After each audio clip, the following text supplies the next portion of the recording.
यहाँ तो नॉर्मल बारिश, जरा सोचिए तो यहाँ जिसका घर होगा धड़ाम से बरसेगा, ये कई लाख वोल्ट का होता है और ऊपर से बिजली जो गिर रहा है वो अपने रिश्तेदार खोजता है, धाए दे आपके ऊपर गिर जाएगा। पेड़ के नीचे मत छुपिए, घास ओस के पास नहीं जाना चाहिए, पानी के पास नहीं जाना चाहिए, गोबर पे गिरता तो सोना बन जाता है।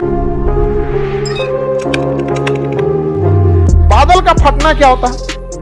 एक साथ बहुत सारे बादल आके जुड़ जाते हैं तो अचानक बहुत जोर से वर्षा होने लगती है, तो अत्यधिक मूसलाधार वर्षा को बादल का फटना कहते हैं। ये कहाँ फटते हैं? तो ये बादलवे के पास। देखिए यहाँ सारा बादल आ रहा है और यहाँ टकराया धड़ाम से यहाँ पर। तो यहाँ तो नॉर्मल बारिश, जरा सोचिए तो यहाँ जिसका घर होगा धड़ाम से बरसेगा, यहाँ खूब जोर से वर्षा होगी यहाँ पे। तो उत्तराखंड में बादल फटते हैं, पटना में बादल फटेगा। यहाँ कौन पहाड़ है? बिगना पहाड़ी।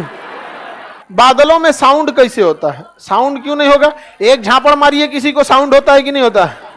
होता है। बादल आपस में टकरा जाते हैं। आपको पता है पानी में भी क्या होता है? भार होता है, वजन होता है। जब दो बादल आपस में टकराते हैं तो इनके अंदर जब भी कोई चीज गति कीजिएगा तो उसमें करंट उत्पन्न होता है। आप ऐसे हाथ रगड़ के देखिएगा, क्या हो जाएगा? इलेक्ट्रॉन। क्या उत्पन्न होगा? इलेक्ट्रॉन।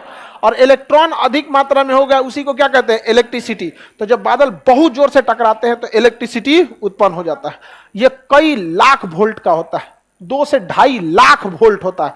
हम लोग को मारता है 220 वोल्ट या 440 वोल्ट, मार के झनका देता है। और वो 1 लाख वोल्ट का होता है, मार दिया किसी के ऊपर ना तो कहानी खत्म। तो बारिश जब भी जो बिजली गिरते हैं उस समय कभी इंसान को गति नहीं करना चाहिए, क्योंकि जैसे आप गति करिएगा आपके शरीर के इलेक्ट्रॉन एक्टिव हो जाते हैं और ऊपर से बिजली जो गिर रहा है वो अपने रिश्तेदार खोजता है, और उसका रिश्तेदार कौन है?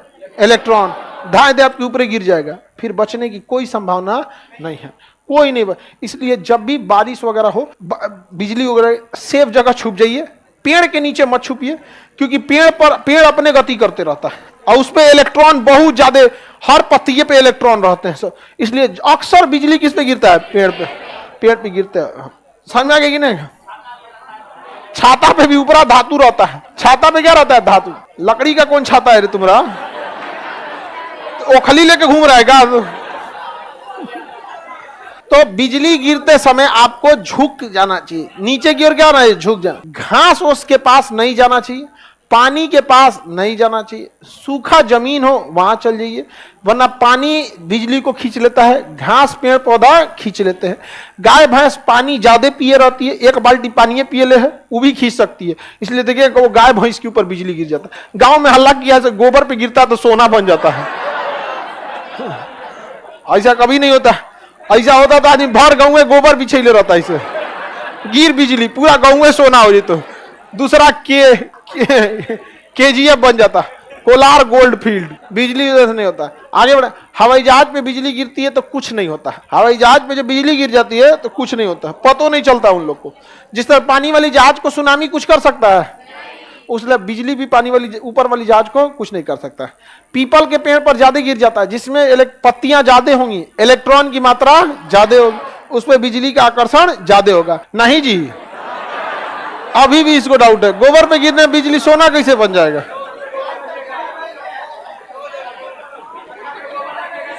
क्या कह रहा है तुम्हारे?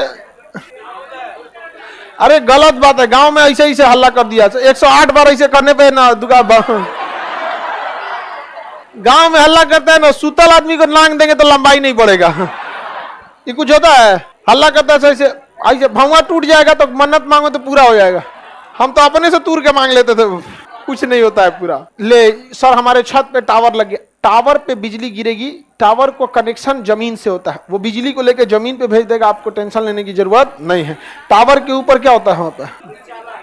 हाँ, ट्रांसफार्मर पे तो और आराम से गिरेगा। ट्रांसफार्मर तो इलेक्ट्रॉन का घर है, बोला लेगा आओ आओ, धाए दे गिर जाएगा किस पे? ट्रांसफार्मर। बिजली एक तरह का करंट ही है जिसका वोल्टेज लगभग 1 से 2 लाख वोल्ट होता है। हाँ, बनता कैसे? रगड़ाने से ऐसे बनता है। हाथ रगड़िए, ऐसे कलम नहीं रगड़ती हो, इलेक्ट्रॉन हो जाता है कि नहीं? इतनी चूंकि कलम अगर इलेक्ट्रॉन उत्पन्न कर सकता है तो बादल तो 1-2 जिला के बराबर होता है। 2 जिला आपस में रगड़ाएंगे, कितना भयानक बिजली पर उत्पन्न होगा। तो उतना बड़ा बड़ा बादल टकराते हैं, एगो ऊपर एगो नीचे, तो कड़कड़ा के बारिश हो जाता है। आगे बढ़ जाए। बिजली क्यों गिरता है? वही इलेक्ट्रॉन का। बिजली कभी भी किसी चीज के अंदर नहीं जा सकती है, वो बाहर बाहर ही रहती है। बिजली किसी चीज के अंदर नहीं जा सकती, वो जब भी जाएगी कैसे जाएगी? बाहर बाहर, बाहर बाहर जाती है। तो अगर आप गाड़ी में बैठे हैं, ऊपर बिजली गिर गया, तो आप तो अंदर बैठे हैं, आपको कोई दिक्कत नहीं है। आप हवाई जहाज में बैठे हैं तो बिजली ऊपर। बिजली कोई हथौड़ा नहीं है, वो करंट है।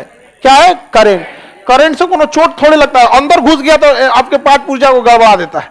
तो एक तरह का करंट है। हवाई जहाज पे आएगा तो हवाई जहाज पे चारों ओर से बिखर जाएगा, और हवाई जहाज आगे चल जाएगा, करंट पीछे चल जाएगा, उसको कोई दिक्कत नहीं है। इस खखोरन का क्या कहना है कि सर आप तो पढ़ाए हैं कि हवाई जहाज जो उड़ता है वो उड़ता है समताप मंडल में, और समताप मंडल में कोई बादल उदल नहीं होता है, तो बिजलियां गिरेगा कैसे? रे लोल ऊपरे रहेगा। किसी भी एयरपोर्ट से उतरने से 200 किलोमीटर पहले, कितना किलोमीटर? 200 किलोमीटर पहले वो अपने नीचे आने लगता है। आप यहां से दिल्ली जाइएगा या मुंबई जाइएगा ना, तो मुंबई से 200 किलोमीटर पहले वो समताप मंडल में रहेगा। समझा गया? उसके बाद वो एयर ट्रैफिक कंट्रोलर से पूछेगा मुंबई कि हम तो ऊपर हैं, यहाँ मौसम कुछ ना हो तो हुआ का हाल चाल है? कहेगा ना है ठीक, ऊपरे रहो, ऊपरे उड़ेगा। और जब पूछ लेगा तो बताएगा वेदर है 30 degree Celsius, temperature 30 degree Celsius, हवाओं की स्पीड 10 नॉट, हवाएं कितने डिग्री से आ रही हैं, विजुअलिटी कितना दूर आप देख सकते हैं। तब पायलट बोलता है कि now we are on 37,000 feet, very soon we are going to descend to Mumbai, Delhi, जहां पे भी। और वहां पायलट आपको भी बोल देगा the visuality of Mumbai airport is 5 kilometre, temperature 30 degree Celsius, wind speed बताएगा, विंड डायरेक्शन बता देगा, उसके बाद रख देगा और को बोल देगा cabin crew prepare for landing. तू सब अपना जितना थरिया गिलास लोटा दिले रहती से खाने होने के लिए सब ले लेना, दियो चाचा कहा बचलो है ना तो रख लेना उस साथ में सब भर और के ले लेंगे आप। और जैसे हो जाएगा तो केबिन क्रू बोल देगी सब थरिया लोटा रख लिए हैं, क्योंकि केबिन क्रू को भी तो बचाना जरूरी है ना। वो बेचारी टहल रही है, आप समताप मंडल से लेके चलाएंगे क्षोभ मंडल में, क्षोभ मंडल में पता चला बारिश है, बादल है, इतना ऐसे घिलने लगा, बेचारी वो उलट गई कहीं। यहाँ पे हो जाता है, यहाँ पे एक जहाज का छतवे उड़ गया था, खुल के छतवे उड़ गया, ऊपरा का छत होता है ना, उधिया गया, कैसे आया जैसे नहीं, छतवे उड़ गया यहाँ पर। उसमें कोई नहीं मरा था, केवल एक एयर होस्टेस जो उस समय खाना दे रही थी। यहाँ उड़ा ना तो बाहर में तो हवाओं का प्रेशर कम रहता है, अंदर ज्यादा प्रेशर रहता है, प्रेशर फेंक दिया इसको बाहर। अब सब लोग को सांस लेने में दिक्कत हुआ। पायलट समझदार था, तुरंत समताप मंडल से कहां लाया, मार देता ऊपर, ठंडा मर जाता आदमी, तो कहां लेके आया समताप। तो ये परेशान, बताइए ये कोई क्वेश्चन है कि सर समताप मंडल में जहाज रहता तो बारिश उतरेगा ना जी? हाँ, बिना छत का उतरा था, बिना छत का उतरा था। पायलट को समझे में नहीं आया हुआ क्या है। पिछुआ का छतवा उड़ गया था आधा दूर से, जजिया का इतना दूर का आधा दूर का छतवा उड़ गया था इतना। अब पायलट के ऊपर पते नहीं चल रहा है उसको, हाँ खुल गया ना छतवा ऊपर से, बैठल था सब, इसीलिए कहा जाता है सीट बेल्ट। अरे तुम लोग जहाज में काहे चल जाता है, अभी तुम टेम्पू में घूमो।